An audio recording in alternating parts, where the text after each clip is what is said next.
Okay. So in order to assess the opinion of students at a University of Minnesota campus snow removal, a reporter at a student newspaper interviews the first 12 students who are willing to express their opinion. This sample is, well, this is biased, right? Biased sample.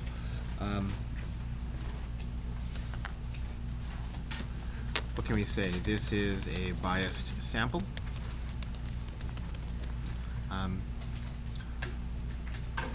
It is a sample of convenience. Let's see. All students, in this case the sample is all students. Oh no, that's not what the question is asking. Who is the sampling represented? The sample is meant to represent all of the University of Minnesota campus.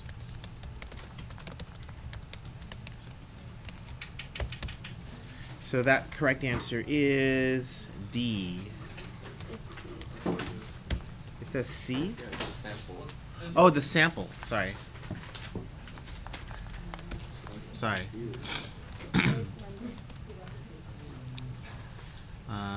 The sample is the 12 students selected. So yeah, just the 12 students, which is C. 22. A market research company wants to find out whether the population of students at a university prefers brand A or brand B. Sounds really familiar. A random sample of students is selected, and each student is asked to first try brand A and then try brand B. The order is determined at random. They will then indicate which brand they prefer. This is an example of.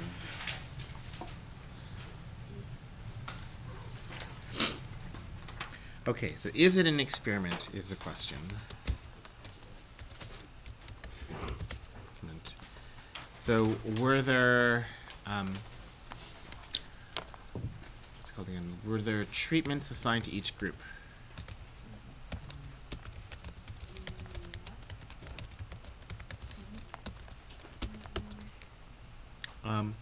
Yeah, I think there were treatments assigned, right? Yes. This is a, what do you call that design? Matched pair design? Matched pair, own control.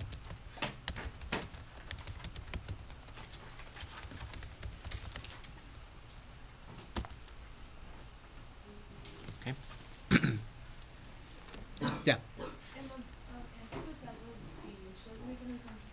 Observational study, yeah, it doesn't make sense to me either. I would say it's A. What's a block design? Block design is when we separate the subjects into groups first, and then we do a completely randomized design for each group.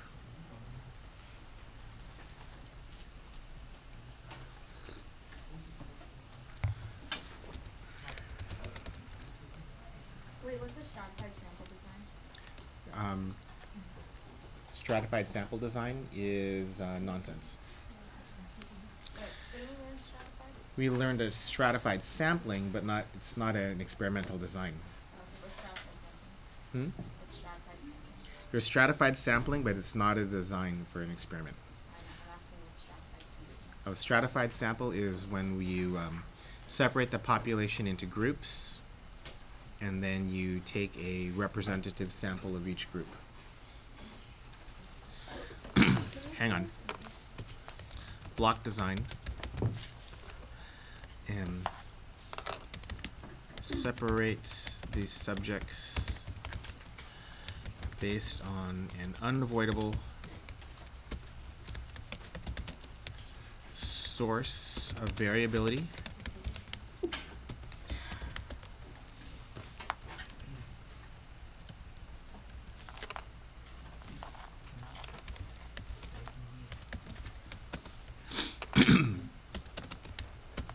Each group undergoes a completely randomized design.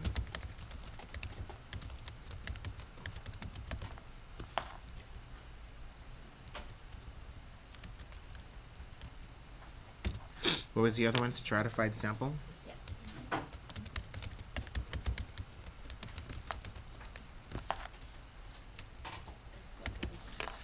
Is old, not a experimental design.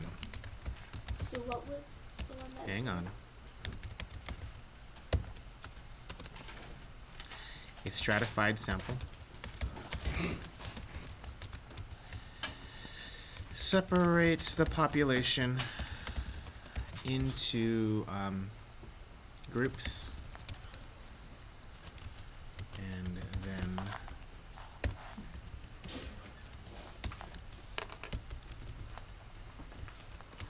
samples each group with an SRS.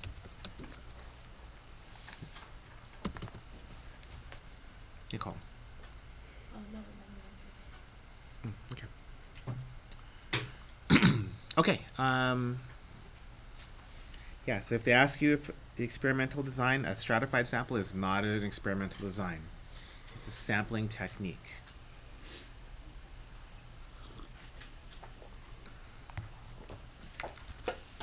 #23. A call-in poll conducted at the USA Today concluded that Americans love Donald Trump. Well, USA Today later reported that 5,640 of the 7,800 calls from a poll came from the office of one man, a Cincinnati financier, Carl Lindner, who is a friend of Donald Trump. Wow, friend of Trump. The results in the poll are probably surprising but reliable since it was conducted by a nationally recognized organization. I don't think. Oh, that was answer choice A. Surprising but reliable. I'm not sure it's going to be reliable. I would say that this is a bias for a couple of reasons, but I think the main reason I would say this is biased. Main reason why this is probably biased. It's a call-in poll. Self-selected sample.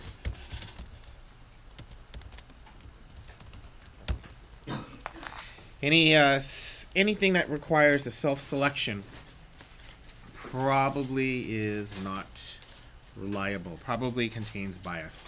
So it probably overstates the population, the popularity of Donald Trump.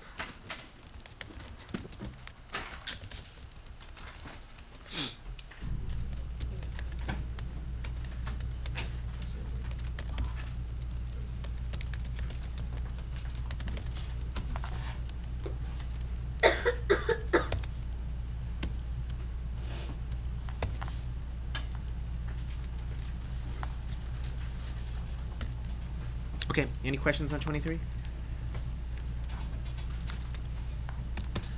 Thank you. 24. A plumbing contractor puts in bids on 2 large jobs. Let the event that the contractor wins the first contract be A. The event that the contractor wins the second job is B. Draw Venn diagrams that has a shaded event that the contractor wins both. Oh, exactly one of the contracts. So exactly one of the contracts. So let's get our get that. Okay. And this is going to be event A, right? And then this is going to be event B. No, they're not really circles. It doesn't really matter. So we're calling this event A. Why can't I write in a circle?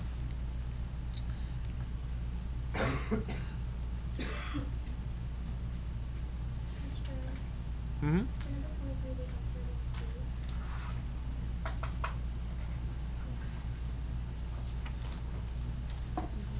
B. D.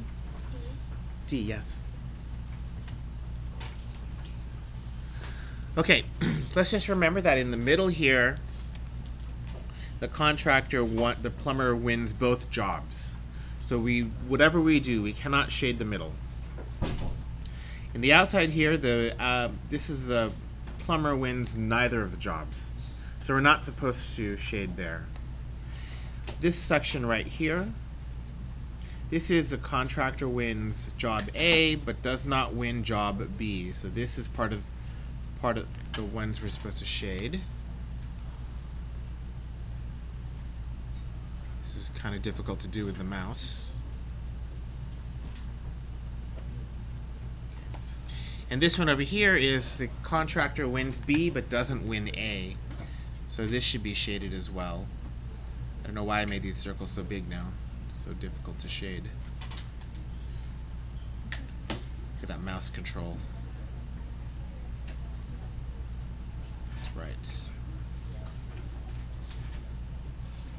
Oh. I don't understand why you shade both A and then shade B. Why don't you just shade one of them? If it's asking for exactly one. Well, the idea here is we don't know which job he's going to win. We just know he's winning one job. So that's not saying that he's winning A and B. It's just it's making it independent. They're independent. I'd be careful about independent. They're probably independent, but we don't know that for sure. But what the question's asking is the plumber wins exactly one contract. And there are two ways to do that. Either the contractor wins job A but does not win job B, or the contractor wins job B but doesn't win job A. So our Venn diagram has to reflect those two things. Oh, okay. So this shaded region right now on the left, this is the contractor wins A, not B. A but doesn't win B.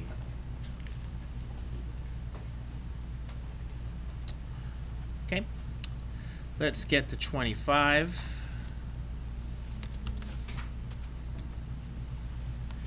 25.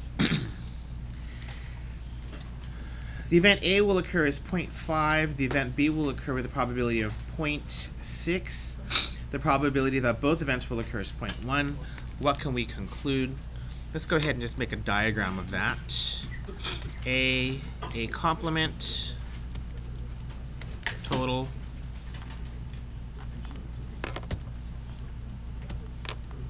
B complement, total. So first of all, you know that the bottom right-hand corner is 1. Okay. And then always start filling these things from the, well, let's start and see if there's any of these probabilities that is just about one of the events, not about the other event, just one event. So if it's about just one event, remember we're going to be putting it into the margins. If both events are mentioned, then it's got to be somewhere in the middle. So the event A will occur with a probability of 0.5. That has nothing to do with event B. It's just event A. So that belongs in a margin. Belongs here. The event that B will occur is 0.6. That has nothing to do with event A. It's only event B, so it belongs in a margin. Since we filled in those two, we could actually fill in the rest of this, the rest of the margin. This should be 0.4 to reflect the addition. 0.4 plus 0.6 is 0.1. And again, this should be 0.5 because 0.5 plus 0.5 is, well, 1. The next one is the event that both will occur is 0.1. Both of them occurring is right here. This is A and B. So we'll put a 0.1 here. And then we'll let addition take care of the rest. 0.1 plus this box has to equal 0.6. So this box needs to be 0.5. I'm going to pause there and make sure you got that. All right, this box up here plus this second box has to equal 0.5. So this should be 0.4.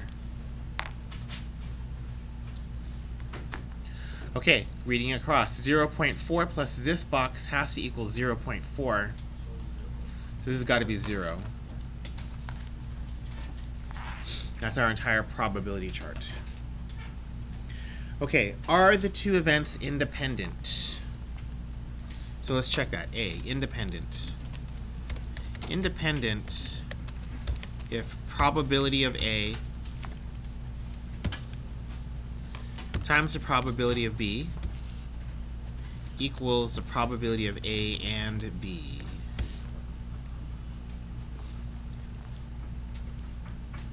So basically we're saying the probability of A, which is 0.5, times the probability of B, which is 0.6, that needs to be equal to 0.1.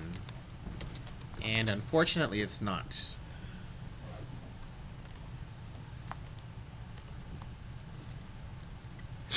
Which is not equal to 0.1.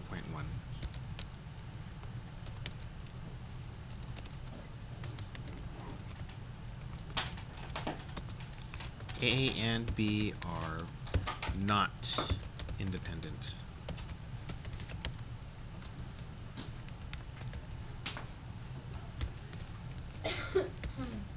Let's check B. Events A and B are disjoint. Disjoint means that the probability of A and B equals 0.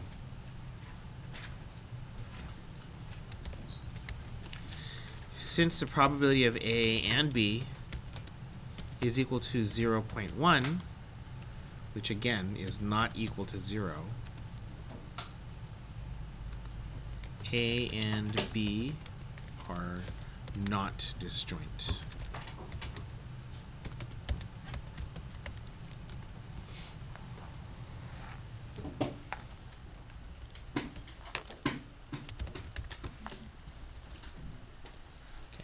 Check out answer choice C. Either A or B always occurs. Okay. Well, the probability of A complement and B complement is equal to 0. Meaning, let's see, A not happening and B not happening has a probability of 0, which means never. So C is true.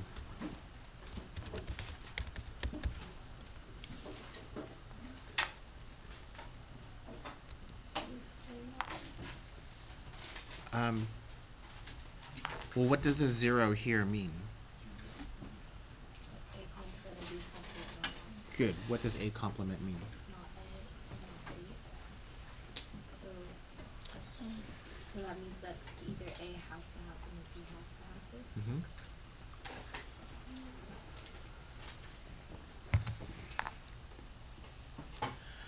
happen. What are we on? 26?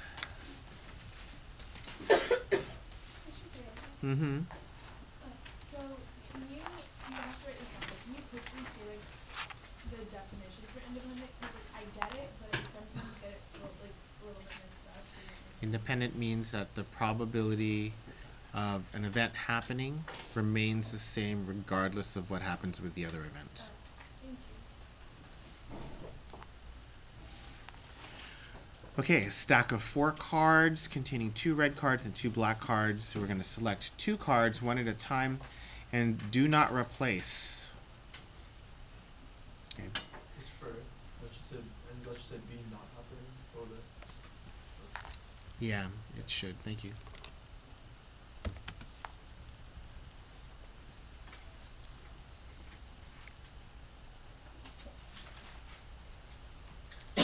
Okay, define A, the first card is selected as red, B, the second card selected is black.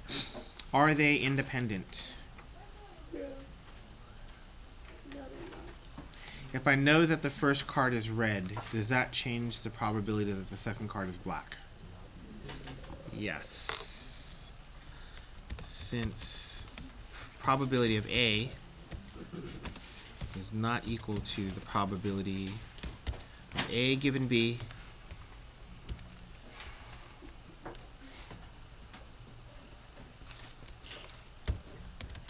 the two events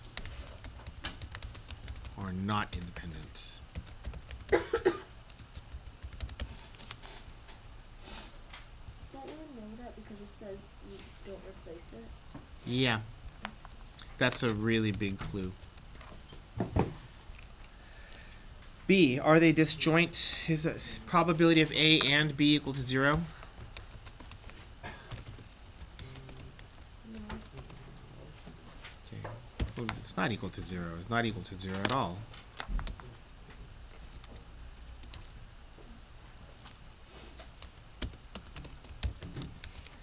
It's possible to get first card red and second card black.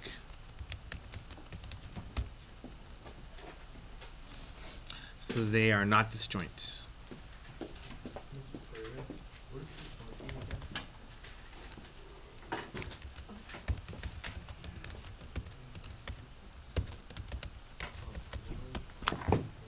Yeah, if probability right, disjoint is right here. Thank you.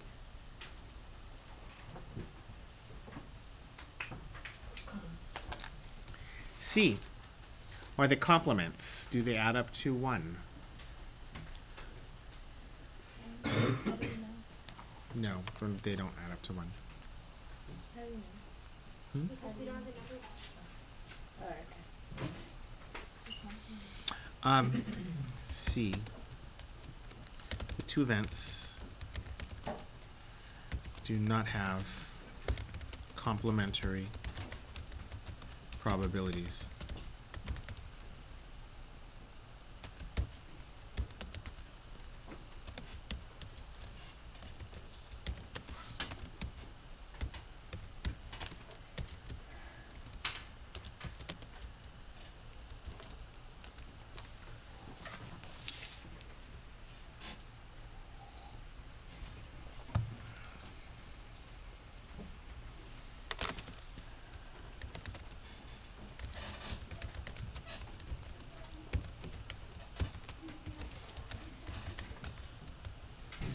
So this is one of those cases where none of the above is true.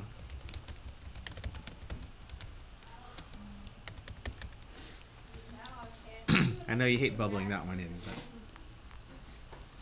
I hate bubbling that one in too. It hurts. Yeah. So none of these choices are true, but is there any title like you could categorize these two events? Like there's no. They are dependent events. Yeah. That's the best you can do.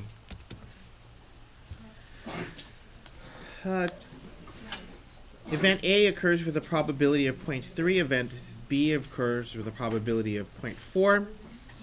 They are independent. Okay, so remember, if they're independent, probability.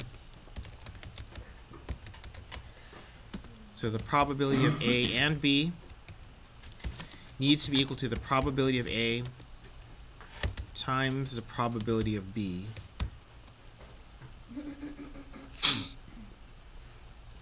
Also, the probability of A needs to be equal to the probability of A given B.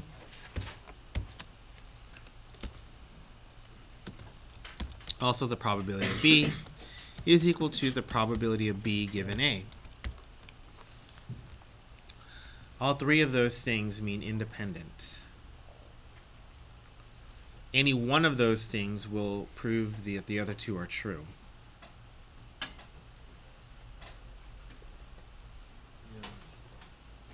All right, so let's see. Let's check number 1, letter A. The probability of A times the probability of the B, so 0.3 times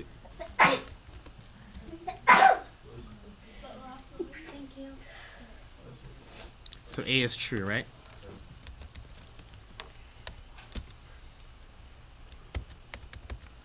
I hear you getting ready for another one.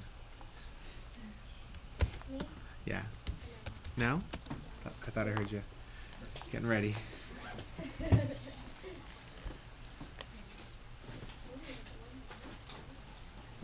Well, I think we better check all of them. The probability of A given B should be equal to the probability of A. So the probability of A given B needs to be equal to the probability of A. And the probability of A was 0.3. And so this is true. C. The probability of B given A needs to be equal to the probability of B. The probability of B was 0.4. So this is true as well. So all of the above. Does that hurt? You have a none of the above followed by all of the above? Just not have it on the text. Just why? These are not like questions. Did you realize the none of the above and the all of the above questions are just so that you understand the concept? Thank you, Sharon. Thank you.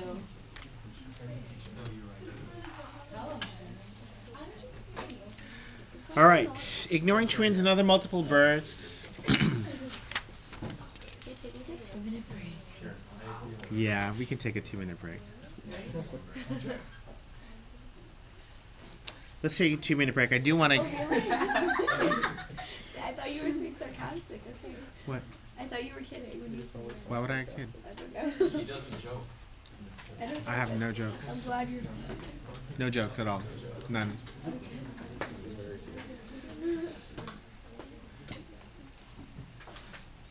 It's been a grueling morning, I agree. I thought it was How was the year? How was what? Oh, we ended up not going all the way to Paso Robles. But we went up to Pyramid Lake. It was pretty dark over there. It was good.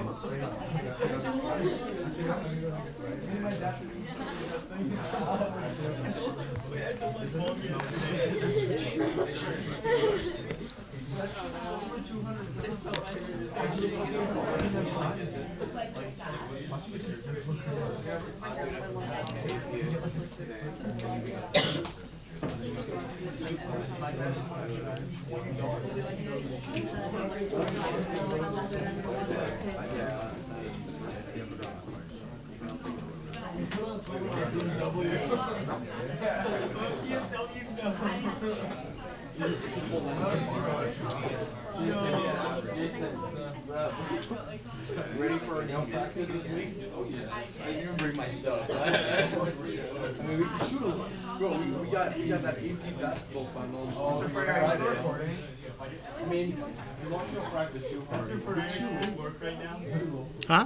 Can we start working again? Yeah, a couple minutes. Are you still recording all this? Yeah, yeah.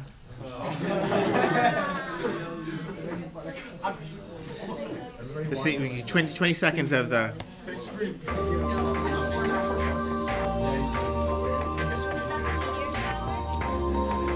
I saw that. It was really cool. What time was the I'm not mad science. There's one. Finally. So satisfying. I'm not mad science. We went up there around midnight. And our heater broke. We were there until about 3 o'clock.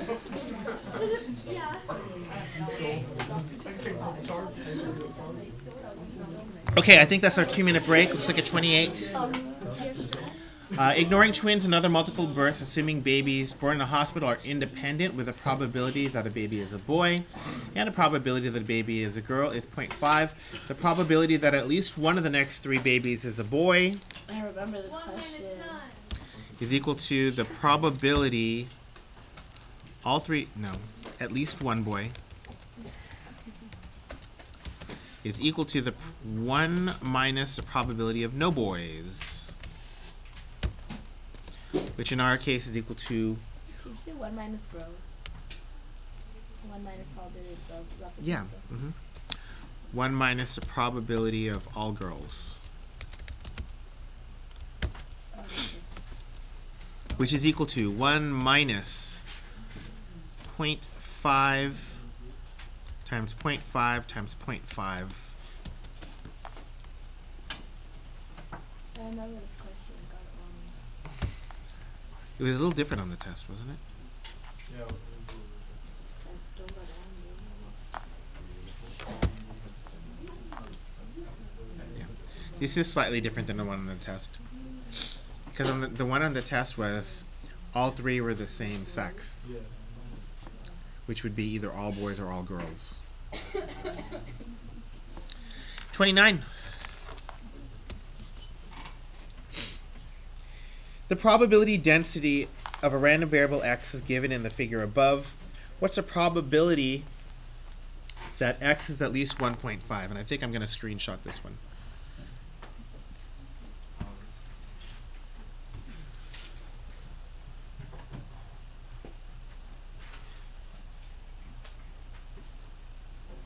There we go. Let's screenshot.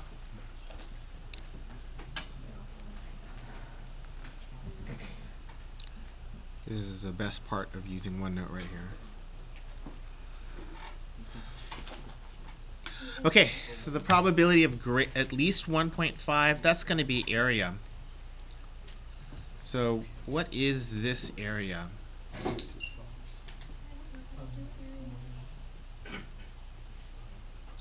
Remember, probability is equal to area. Let's write that down. Probability is the same as area in a density curve. So we need to figure out this area right here. We got to figure out how tall this is, right?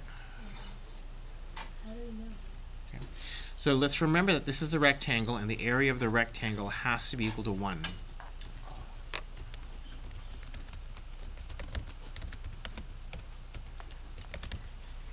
Equals 1, because it's a density curve. So in other words, base times height equals 1, which means 2 times height equals 1. Because probability is all equal 1. All probability curves out to 1, yeah. So the height equals 1/2. All density curves. Probability density.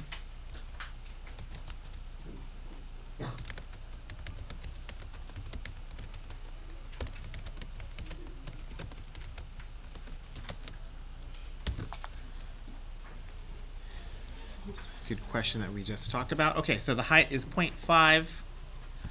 So the probability that x is greater than 1.5 is going to equal to the base of that, which is 0.5 times the height of 0.5, so 0.25. Actually, you just look at that and estimate it. That's 0.25, isn't it? That area is 1/4 of the entire thing.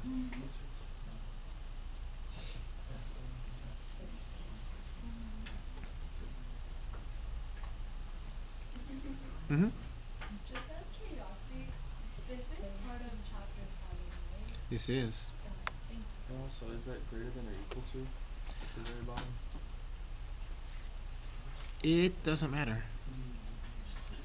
But like in notation, like if we were to be writing it in the correct notation, should it be Either greater would than be or fine. Greater than equal.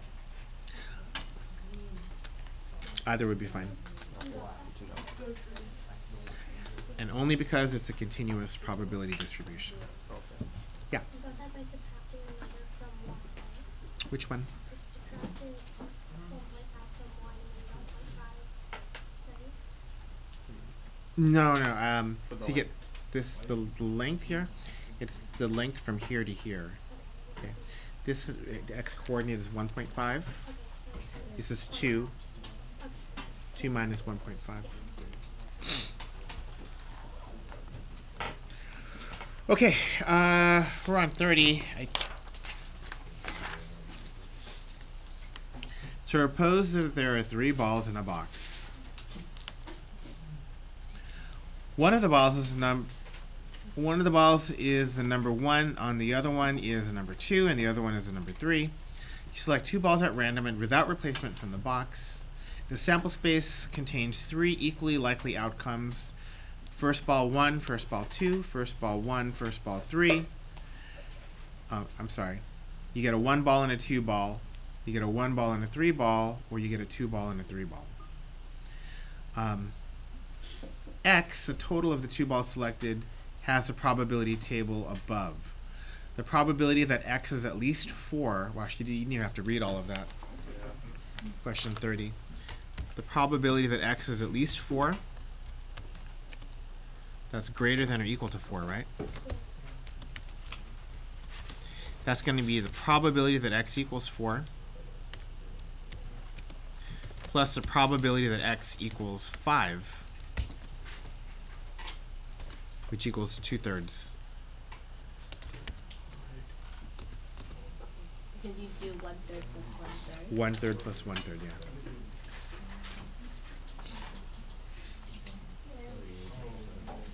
Why do these seem so easy, but then like when we look at it ourselves, it seems so complicated? You know? I don't know. Clarity. I feel like it's too Clarity. easy, I guess. Yes. Why is that one the one probably x greater than or equal to, and the one on the top is just greater than? Yeah, the distinction here is this is a continuous random variable, and this one is a discrete random variable. So in a continuous random variable, it doesn't matter whether you have equal to or greater than equal to. This is the same thing. I could have just done this instead. It's the same thing.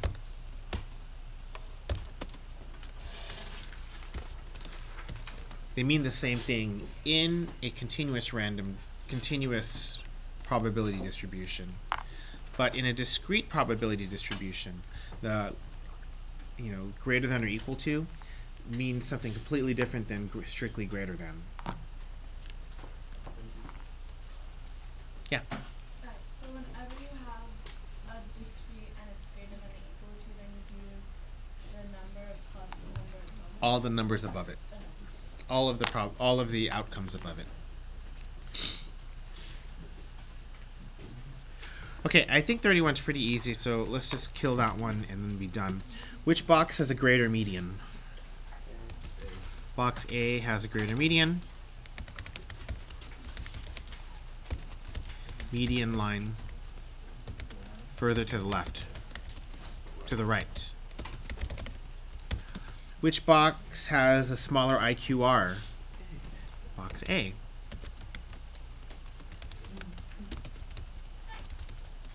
IQR.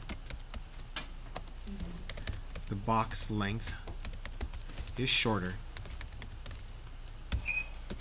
This is backs. C. Which one has more observations? Trick question. You can never know. Yeah.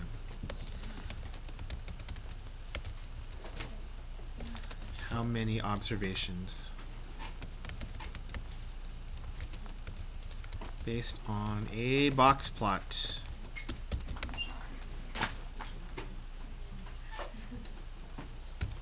Never. Okay, so that's 31. I'm going to cut off this recording now.